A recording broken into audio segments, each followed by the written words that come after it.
Immense plaisir donc de vous retrouver sur le plateau du Pli Lyon des Mornings sur Espace TV, hein, bien sûr au Mali, au Burkina, à Dakar. On nous regarde partout, hein, partout, ça partout. fait plaisir. Hein. Coucou ça, d'ailleurs à la famille Keita du côté du Mali. Chaque soir, chaque jour, oui. eh ben, on nous fait signe qu'on nous regarde, ça fait plaisir. Bon bisous à vous. Voilà, et ça fait plaisir. Allez, on démarre. Le premier élément que nous allons donc vous proposer donc au menu aujourd'hui, on va commencer par le Liban, Ouais. hein, où le réchauffement climatique menace les cèdres. Alors oui, évidemment, au Liban, hein, ces arbres majestueux qui sont l'emblème du Liban, mais les cèdres de la montagne libanaise font face à un nouveau danger causé donc, par le réchauffement climatique et un insecte minuscule qui ronge les aiguilles. Vous verrez donc dans le premier élément de l'AFP. La vidéographie du jour, mesdames et messieurs, va mettre le projecteur sur le sport, justement, le golf. Oui, cette discipline, le golf, qui est donc un sport né au 19e siècle, évidemment, ou plutôt au 18e siècle, précisément en Écosse. Vous verrez donc les abords donc, de cette belle discipline en vidéographie sur les règles du golf. Troisième élément, ça va être encore une autre vidéographie, mais cette fois-ci sur la grande barrière de corail. Pour sauver la grande barrière, un ambitieux programme d'élevage de larves de coraux. Eh ben, ça, c'est la grande barrière donc, de corail qui sera le troisième élément de l'AFP. Et puis après, on va rejoindre, comme vous savez, hein, on papillonne. Non, ça, c'est pas le papillon, on ne peut pas aller loin comme ça. On vole, on survole. Ouais. Hein, on va partir en Iran. Ouais. Le safran iranien en quête de reconnaissance internationale. Alors tout à fait, les ouvriers agricoles n'ont qu'une dizaine de jours pour cueillir les corolles à l'origine donc de l'épice la plus chère au monde, le safran. Vous le verrez en vidéographie. Jacques Lenoir aussi sera là pour un moment de réflexion. Et puis justement aujourd'hui, effectivement, Bamako, on a des invités. Et oui, on va parler donc avec un collectif en fait, un groupe qui a voulu créer justement, ou plutôt faire la donne en se constituant. Donc il s'appelle le collectif de l'Axe et ils seront là pour nous expliquer évidemment leurs objectifs dans ce projet qui vise à, lutter contre cette crise qui aujourd'hui nous entoure, qui entoure toutes les populations pendant les manifestations et tout. Et ils sont là pour dire stop aux manifestations, stop aux dégâts causés. Vous les verrez tout à l'heure, ils sont nos invités. Justement, ça veut dire que le menu est très alléchant, surtout aussi qu'il y a Yvonne, que sont-ils devenus. Et alors, elle, on va la recevoir, mais très rapidement, juste après. On remonte le temps pour ouvrir les portes. Pourquoi pas, oui. On va remonter donc ce temps avec le roi de la pop. Yes. Rappelez-vous, en 95, il se retrouvait donc du côté du Brésil avec ce titre « They Don't Care About Us ». Michael Jackson, Forever, c'est-à-dire qui a fait le tour du monde. À jamais dans nos cœurs. Ouais. Voilà, je suis ému. Et oui, très ému parce que c'est vrai que c'est grâce justement à ce succès qu'il a dû mener pendant toute sa vie, il reste aujourd'hui immortalisé. Hein, ouais. Voilà. Donc, They Don't Care About Us, extrait du film d'ailleurs, hein, Michael Jackson's This Is It, qui est donc sorti en 95. Allez, on se transporte rapidement pour décortiquer le tout premier élément de l'AFP. Et justement, on l'avait dit, ce sera au Liban. Au Liban, le réchauffement climatique, on a dit, menace les cèdres. Et oui, tout à fait. Donc ces arbres majestueux qui sont l'emblème du Liban et qui sont menacés par les cèdres de la montagne libanaise et qui font face justement à ce danger à cause du réchauffement climatique. Regardez. Ces arbres majestueux sont l'emblème du Liban. Mais les cèdres de la montagne libanaise font face à un nouveau danger causé par le réchauffement climatique, un insecte minuscule qui ronge leurs aiguilles. Nabil Nemer étudie ces arbres parfois millénaires depuis plus de 2 décennies. وبنطلع على الأغصان تبعولا Si on regarde les branches de cet arbre, on voit que la plupart de ces aiguilles ont été dévorées. On remarque de toutes petites aiguilles qui poussent. Dans un an, si ces petites aiguilles sont à leur tour mangées, l'arbre sera complètement à nu et donc au printemps, il n'aura plus l'énergie de donner de nouvelles aiguilles. Nabil observe année après année le fléau se répandre. 7% des arbres de cette forêt en sont morts et plus de 70% seraient touchés. L'été prochain, c'est sûr, on va retrouver cet arbre-là totalement sec. Il suffit de creuser quelques centimètres au pied d'un tronc pour trouver le coupable. Ces petites larves vertes sont celles d'un insecte qui pond chaque printemps ses œufs sur les cèdres. Les larves dévorent les aiguilles et se réfugient ensuite sous terre hibernée entre 3 et 4 ans en temps normal. Il n'y a pas assez d'humidité dans le sol, donc ces insectes émergent désormais chaque année. Parfois, on trouve 600 larves au mètre carré. Et c'est un grand danger parce que toutes les larves vont sortir du sol, pas seulement quelques-unes. Pour sauver les cèdres, plus question d'utiliser d'insecticides chimiques. Les opérations de reforestation se multiplient. Dans cette réserve naturelle plus au sud, des dizaines de scouts viennent replanter 300 cèdres. Le plus important, c'est de ne pas poser de grosses pierres sur ses racines. À l'origine du projet, Magda Boudaguer et son association Jouzour Loubnan. En 10 ans, ils ont planté 300 000 arbres.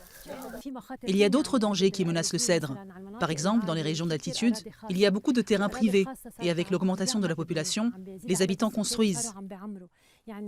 Donc les régions où les cèdres pourraient se multiplier naturellement et où les forêts pourraient se connecter les unes aux autres sont en train d'être construites. En moins de 20 ans, le pays a déjà perdu plus de 3500 hectares de forêt. Face à l'urgence, le gouvernement libanais a lancé un programme de reforestation très ambitieux, replanter 40 millions d'arbres dans tout le pays. Il ne faut pas oublier, le réchauffement climatique est bien là, donc il faut savoir préserver la faune et la flore qui nous entourent, comme ils le font. Le sujet est plus d'actualité, surtout qu'on est, je crois, dans la ferveur, on va dire comme ça, de la COP 24, c'est 24, hein J'avais envie de dire 25. Non, 24. Hein. COP 24, et puis aussi, justement, on va donc partir sur le deuxième élément de l'AFP, qui est une vidéographie, et donc ça fait place au sport. On va parler, ça parle de golf. Et oui, un sport qui est donc né au XVIIIe siècle, le golf, qui est une discipline pratiquée un peu partout dans le monde. Et donc, c'est le deuxième élément de l'AFP, regardez. Les règles du golf remontent au XVIIIe siècle en Écosse. Ce sport consiste à envoyer une balle blanche dans un trou à l'aide d'une canne avec le moins de coups possible sur un parcours en pleine nature qui compte généralement 18 trous, parfois 9. Afin de complexifier le jeu, des obstacles sont positionnés, arbres, pièces d'eau, pièces de sable appelées le bunker. Le golfeur dispose de plusieurs clubs. Quand le golfeur frappe la balle pour atteindre son objectif, il fait un swing. Pour le premier coup, le golfeur utilise le driver, club qui envoie la balle très loin. La balle est posée sur un support, le tee. Puis, pour atteindre le green, la surface de pelouse tondura sur laquelle se trouve le trou, il utilise un bois de parcours ou un fer, club à tête d'acier. Il vise le drapeau indiquant précisément le trou. Une fois sur le green, il dégaine le putter pour réaliser des coups, les putts. On attribue au trou un numéro, 3, 4 ou 5, c'est le par, le nombre de coups qu'un professionnel ne doit pas dépasser pour atteindre le trou. Les golfeurs sont classés en fonction d'un handicap, de 0 pour un excellent joueur à 54 pour le débutant. Il faut entre 3 et 4 heures aux golfeurs pour parcourir un 18 trous, soit 10 à 14 km.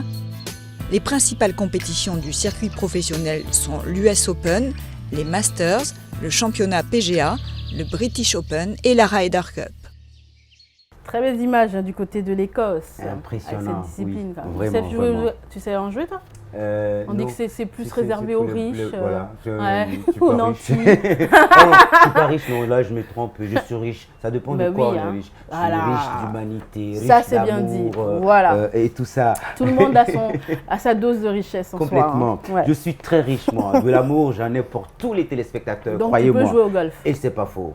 Allez, donc je fais le golf de l'humanité et tout ça. Allez, première virgule musicale, phénomène Poda. Et avec une des icônes de ce mouvement culturel qui enflamme toute la cité. Oui. Et c'est le moment pour moi de faire un coucou à Waraba. Salut soirée. Salut soirée, donc justement, qui a consacré un événement là-dessus. C'est vraiment pour vous parler de Karim Soulaye. Et oui, Karim Soulaye, avec son titre Kolola. Mino falama, mino iduma, andale mino falama, chérie.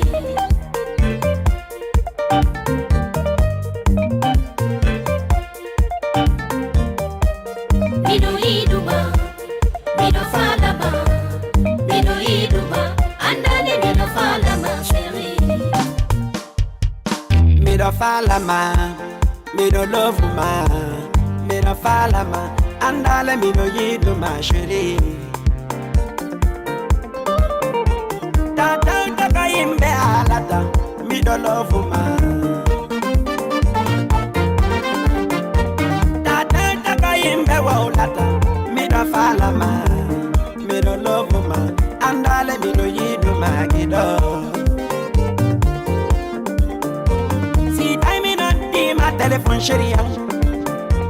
Minni ma aru yalti dengi do singa ya loto da ara borno da makiyo da wada pade togu de sexy la bado wada fonda ten wada koto noi wada seni hu ara yalti de andale mi da falama Mido iduma mido falama mido iduma andale mido falama chérie.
Amadou, Amadou, me no love ma.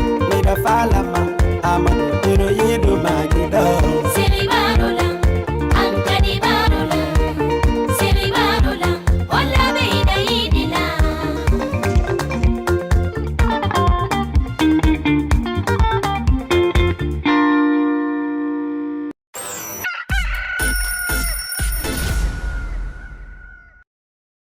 Sans commentaire, hein, tout simplement. Le C'est Poda, un concept qui a pris toute la cité, qui a pris toute la ville. Le Poda, on l'entend partout. C'est en sa deuxième édition, je crois. Deuxième édition, Oui, cette fois-ci, deuxième très édition, bientôt, hein, ouais. organisée par Vision Pub. Et franchement, bravo aux concepteurs. Hein, c'est magnifique.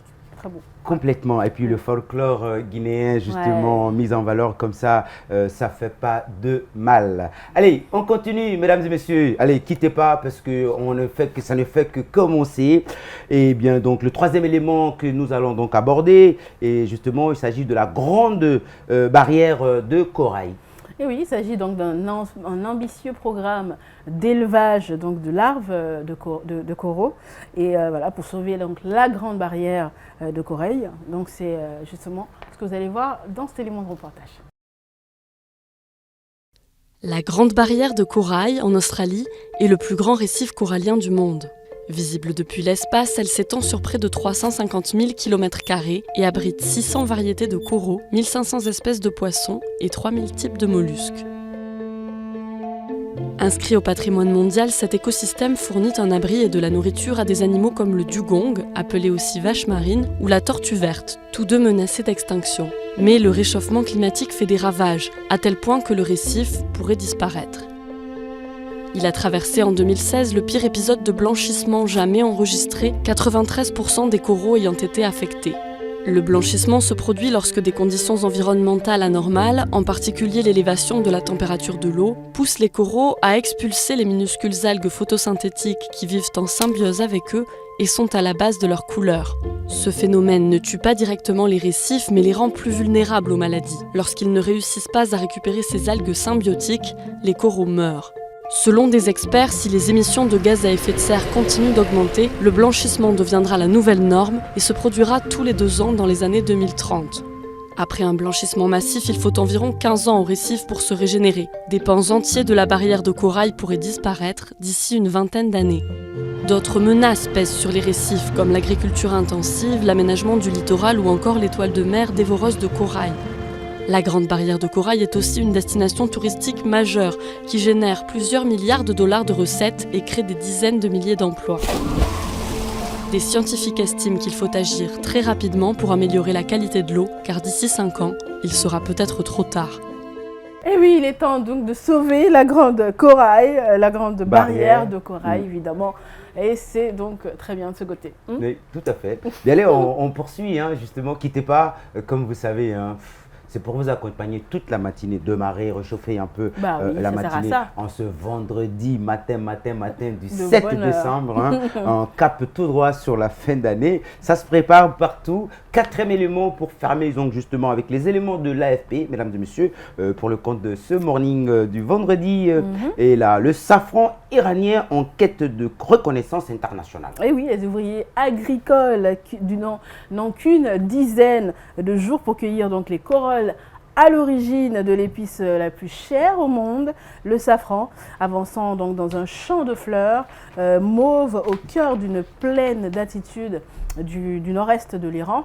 Eh ben, il les prélève justement avec délicatesse, une à une. Sur les marchés locaux, le kilo de safran, figurez-vous, se négocie autour de 90 millions, et oui, 90 millions de rials, plus de 600 euros au taux, voilà, par jour.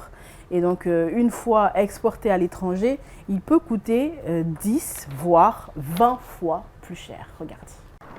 Ces femmes iraniennes récoltent l'épice la plus chère au monde, le safran. 90% de sa production mondiale est récoltée ici, en Iran. Mais ces petits filaments rouges font aussi le bonheur des gastronomes dans le monde entier. On les retrouve dans la paella, le risotto milanais, certains currys indiens ou encore la bouillabaisse. La floraison du crocus ne dure que 10 jours par an, habituellement en novembre. Mais sa récolte est actuellement menacée. En cause, la sécheresse chronique qui sévit depuis une vingtaine d'années dans les régions arides du pays. La sécheresse commence dans la province du Khorasan, au sud, comme dans la ville de Gayenne, et se propage vers le nord. Cela signifie qu'à l'avenir, nous n'aurons peut-être plus de safran ici. De nombreux agriculteurs sont à présent obligés d'investir dans des systèmes d'irrigation plus efficaces s'ils veulent survivre. Mais les banques iraniennes sont réticentes à prêter aux petits entrepreneurs. Cette usine a recours à des moyens modernes pour exporter chaque année 15 tonnes de safran de première qualité et ainsi promouvoir le label « Produit en Iran ». Faute de publicité ou de promotion, le safran iranien n'est pas reconnu à sa juste valeur à l'étranger. Certains pays comme l'Espagne, qui est membre de l'Union européenne, ont une longue histoire de commercialisation du safran et nous leur en sommes reconnaissants parce qu'ils ont contribué à l'introduction du safran dans le monde. Autre difficulté pour la filière du safran iranienne, la récente chute de la monnaie qui induit une forte inflation. Sur les marchés locaux, le kilogramme de safran se négocie autour de 600 €. Une fois exporté à l'étranger, il coûte 4 fois plus cher. À cause de la dévaluation du rial iranien, nous vendons le safran à nos acheteurs internationaux à un prix inférieur en euros. Mais il est devenu beaucoup trop cher pour les Iraniens qui l'achètent en rial.